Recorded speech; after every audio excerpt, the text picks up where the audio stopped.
funky. Hey guys, welcome back to my channel. My name's Hunter Houck, and these are Otala lactee, or milk snails. We're going to be talking about them in today's video.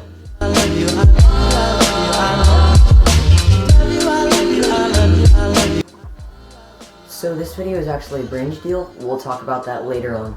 So in taxonomy, there are 7 major classes.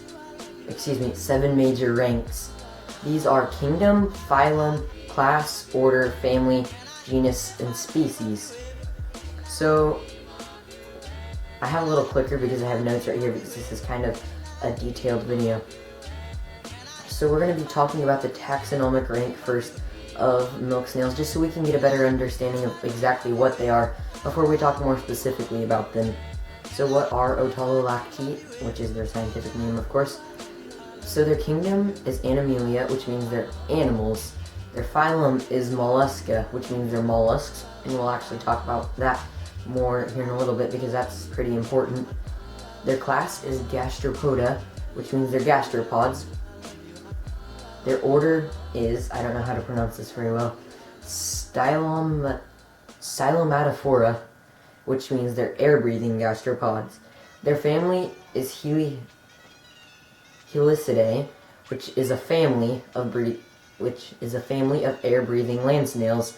Their genus is Otala, which includes Otala lactea, which is what these are, and Otala punctata,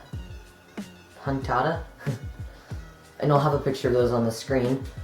And the species is Otala lactee, which it's on the screen right now.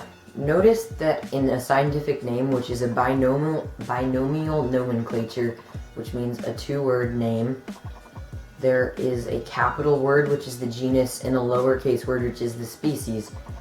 And that's how it'll be always. And the scientific name is always italicized too, if it's written properly.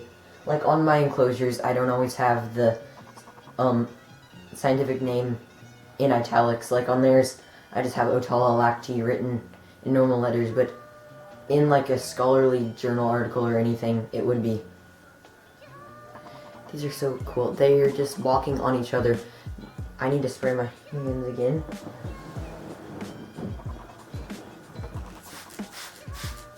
You should always have wet hands when you're handling snails, because dry hands, the oils on your hands can really harm their delicate skin. So if it's wet, you're good to go, same as frogs and some toads.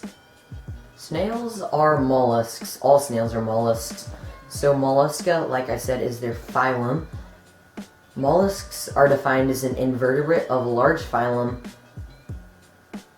which includes snails, slugs, mussels, and octopuses.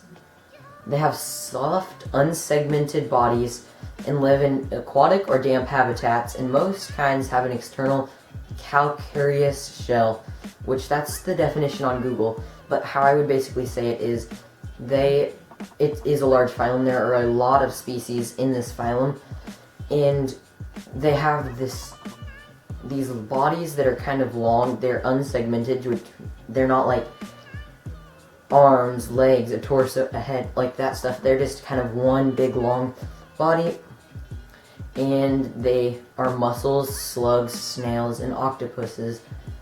So basically these soft-shelled type of animals. Okay, so in that definition it says calcareous, which basically that just means made of calcium. They do have shells, which are made of calcium. Although most mollusks have shells, not all do, including like slugs and octopus.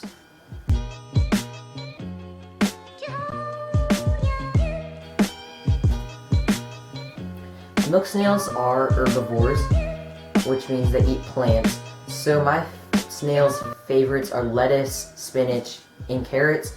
And then for calcium, because they do have a calcareous shell, I have some cooked eggshells in their enclosure that they can kind of rasp on with their little mouths if they want some extra calcium.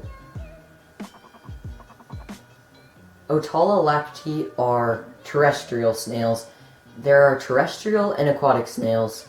Terrestrial snails live on the land and all terrestrial snails have lungs, and aquatic snails live in the water, and most terrestrial snails have gills, which is the same way that fish breathe, although some aquatic snails do breathe through lungs still, and they have to come up to the land for water. So I have milk snails, and then I don't know what species it is. It came with some fish that I got, and it's an aquatic snail. I am not going to pull it out or anything. There's one or two in that aquarium. But yeah, it is an aquatic snail, but I'm not sure of the species. I think a ram's horn snail, but yeah, I'm not sure. Like I mentioned earlier, this video is actually a brand deal. So an eBay seller named Aaron Lincoln was actually kind enough to send these to me to show you in the video and to keep as a pet. So his eBay username is AaronLincoln1, and you can view his eBay page at bit.ly/AaronLincoln1. He actually sent me 3, but one unfortunately did pass away during shipping.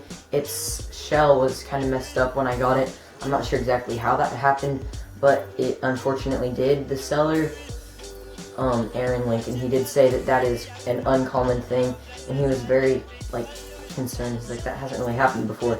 So, let me find what they came in. They came in, it was actually a pill bottle with some holes melted in the lid, and then, oh gosh, I still have it. This was like several days ago that I got them, and it also had a piece of lettuce, which is going in the trash because it's old, but I just wanted to keep it to show you in the video. And then it, I guess, has holes in the bottom too, and it was wrapped super well with bubble wrap. I didn't keep all the bubble wrap. Okay, but yeah, anyways, and then it came in, I'm gonna have to blur this, aren't I? But it came in this box, and it said live animals, live animals, live animals, and the person at the post office was like, live animals, huh? Most of the people at my post office locally are really nice, but there's this one person, it's just rude. So, Otala lactee need a high humidity environment, just like most land snails. So I keep mine on some moist eco earth, but I'm not really going to talk about that a ton in this video because this isn't a care guide. I'll make a care guide later on, probably in a few months when I have more experience with this species. So most land snails are hermaphrodites, which means they have male and female reproductive organs, and they can produce eggs and sperm. So any two snails can fertilize each other's eggs or have their egg fertilized by any other snail. For example, these two will probably reproduce sometime, and that'll be cool to have some little snail babies. Most snails in general are, but some snails, including the common apple snail that a lot of people have in their aquariums, they are not hermaphrodites.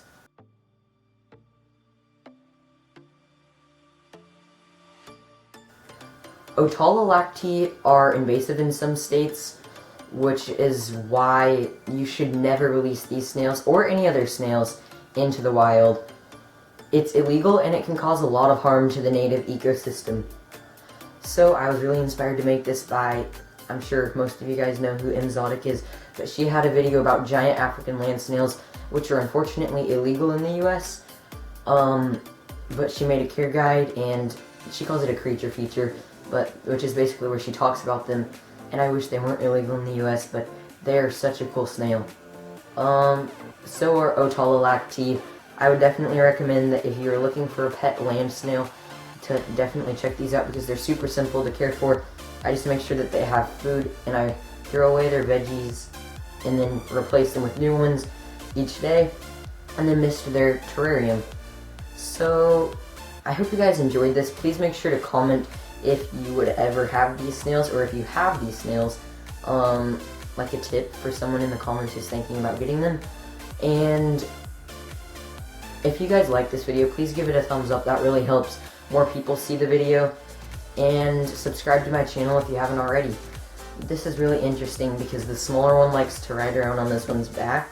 Like, it does this all the time. And the big one doesn't really mind. These snails, they're very cool. I need to mist my hands, so I'm going to get them off here in just a minute. But yeah, they are very cool snails. Thanks again to Aaron Lincoln for sending me these snails to show off in the video. Okay. I forgot one more thing I have to mention is I'm going to be doing a fan mail unboxing soon. So I've gotten a lot of cool stuff from you guys. A lot of it is in the background of this video. A lot of it is not, though. I'm going to be showing that all off in a video coming here in a few months. So if you want to send me something, email fanmail@hunterhouck.com and I can get you the P.O. box to send it to you. Okay, bye. Okay, I hope you guys have a great day. Goodbye.